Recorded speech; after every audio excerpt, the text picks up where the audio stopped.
Hindi ako makapaniwalang nagsayang ako ng oras. Dapat dito na ako agad nagpunta. Si Fluttershy lagi may takot na kailangan niyang lagpasan. Bilang mabuting kaibigan, dapat ko siyang tulungan. Fluttershy?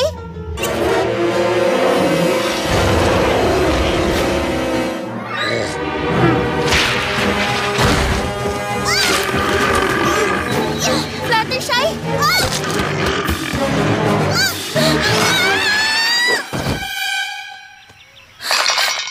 Ano bang nangyayari? Sa lahat ng araw na to, ito pa yung napili niyang araw na wala siyang kinakatakutan. Ano nang gagawin ko ngayon?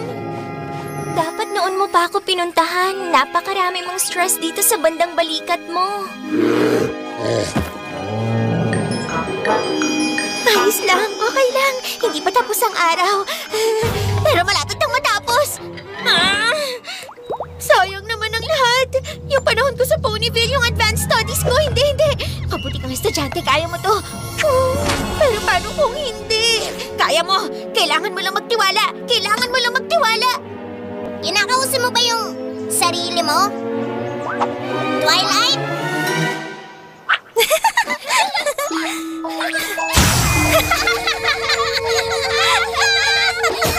Tumigil ka na, Twilight!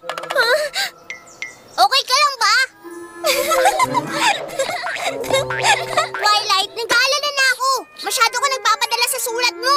Ito, buong araw ka namumroblema. Nakalimutan mo na yung picnic. Bakit hindi ka na lang mag-relax? Sumama ka kala. Pupuntahan ko mga kaibigan ko.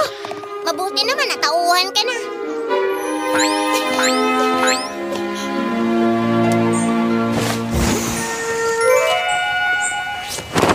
Please, sabihin nyo, nandito lang yung mga pinggan. Wala nga, nakalimutan ko lahat.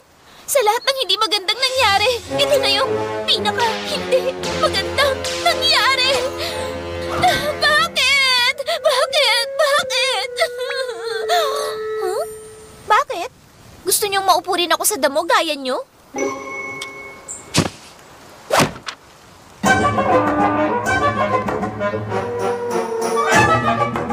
Okay ka lang ba?